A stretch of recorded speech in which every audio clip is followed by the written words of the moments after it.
Coming up on Mountain News this morning, several eastern Kentucky communities continue to clean up after major flooding while facing some wintry temperatures. And eastern Kentucky road crews work hard to keep us safe on the roads as the snow begins to fall. Dedicated to eastern and southern Kentucky, this is WYMT Mountain News this morning.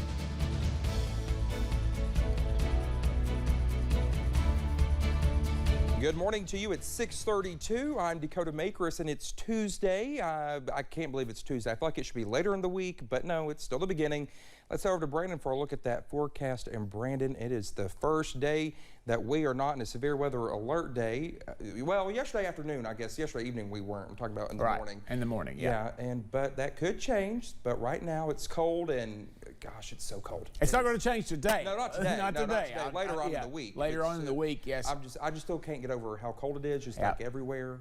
I don't know. We're Exactly. not used to it. Listen, it could be a lot worse. We've seen that video already. We'll probably see it again here in a little bit. Those drivers trapped on I-95 over in Virginia. Yeah. So we got lucky compared to that, but still dealing with the cold this morning. Some kids going back to school, some closings and delays there on the bottom of your screen if you're looking for those, and on WYMT.com. Let's take a look at US 119 up on top of Whitesburg Pine Mountain. Looks like the road is clear, but there could be some black ice if you saw any melting yesterday, which a lot of folks didn't because the sun never came out.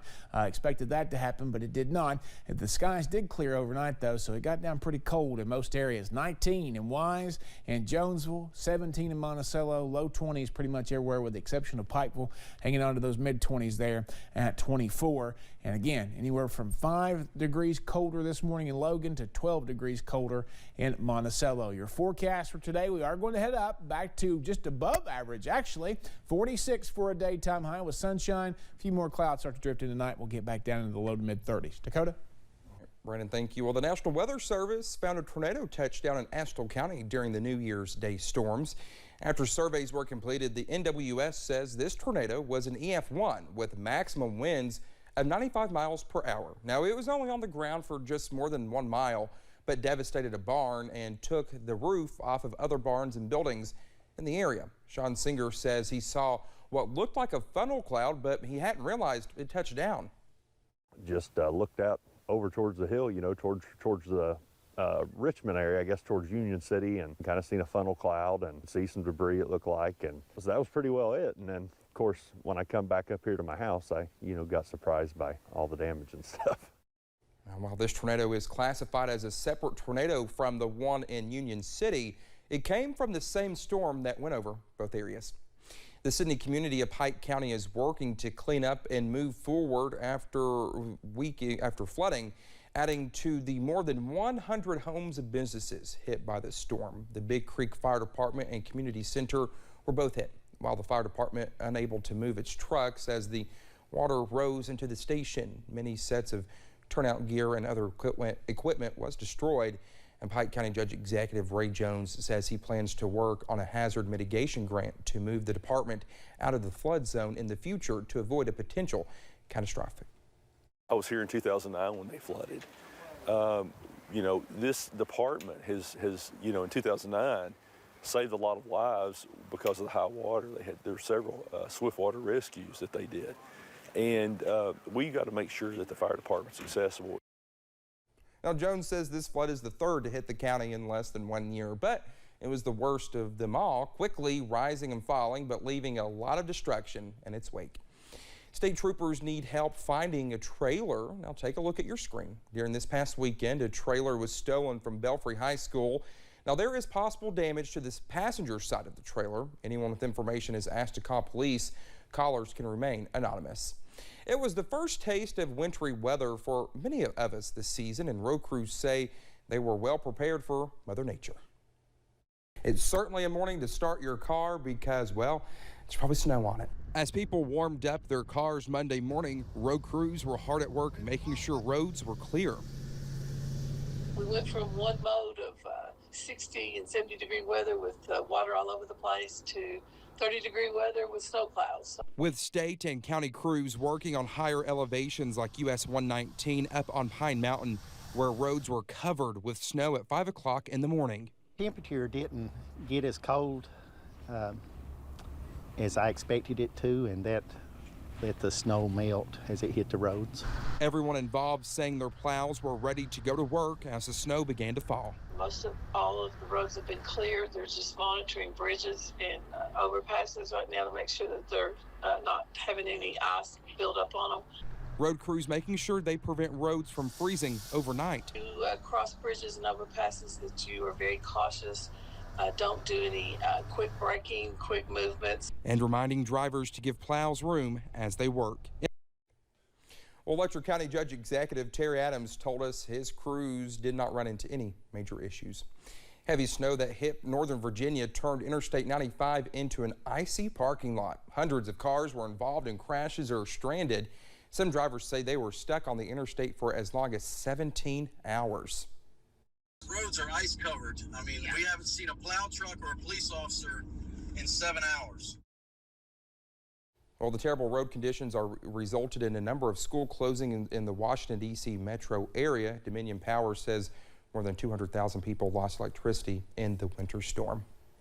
Virginians with vaccination appointments at the health department today will have to reschedule. In a statement Monday, the department says it's closing all of its community vaccination centers today because of heavy snow and freezing temperatures. Now, those with appointments will be notified of the cancellation. Now, they are encouraged to reschedule as soon as possible.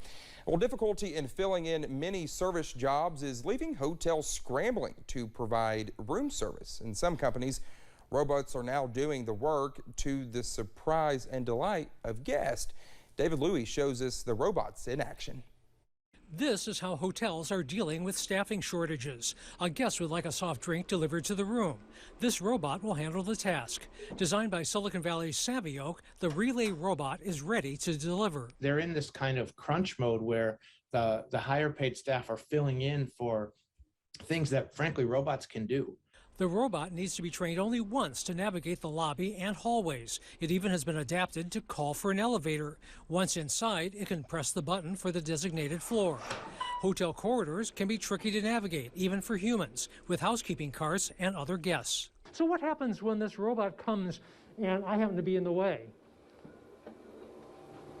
It's trying to work around me. And if I step in this path again, well, we could do sort of a dance here, couldn't we? Look at that. It's that playful characteristic that makes the robot almost human, but it really is good at getting around people. Look at how it handles a crowded lobby. Once it gets to the room, it calls the guest to announce its arrival. A robot is waiting outside your door for you to pick it up. The robot opens its compartment door, and there's the soft drink the guest requested. You don't have to tip it. There's no obligation, there's no handout, and you don't even have to get dressed for it. The robot has reduced room service from 30 down to 5 minutes in many cases. It also reduces COVID anxiety. There's guests that like that, the fact that they can have items delivered and not have that contact with the human being.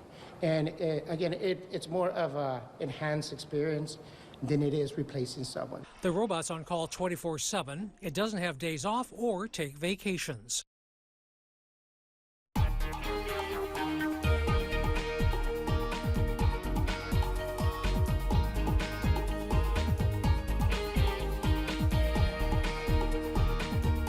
6:40 here on this Tuesday morning, and it is cold out there. We're taking a look at temperatures that are in the teens and 20s, 17 Monticello, 19 Jonesville, everybody else in the low to mid 20s there this morning. So frosty start to the day. Make sure you give yourself plenty of time to get those cars cleaned off this morning, or at least warmed up. Out the door forecast heading toward about 46 today. It's going to be a fairly nice day overall with lots of sunshine. Dakota? All right, Brendan, thank you so much. The time is now 6:40. Still to come here on Mountain News this morning. Members of Congress prepare to honor the life of a former political giant in our nation's capital.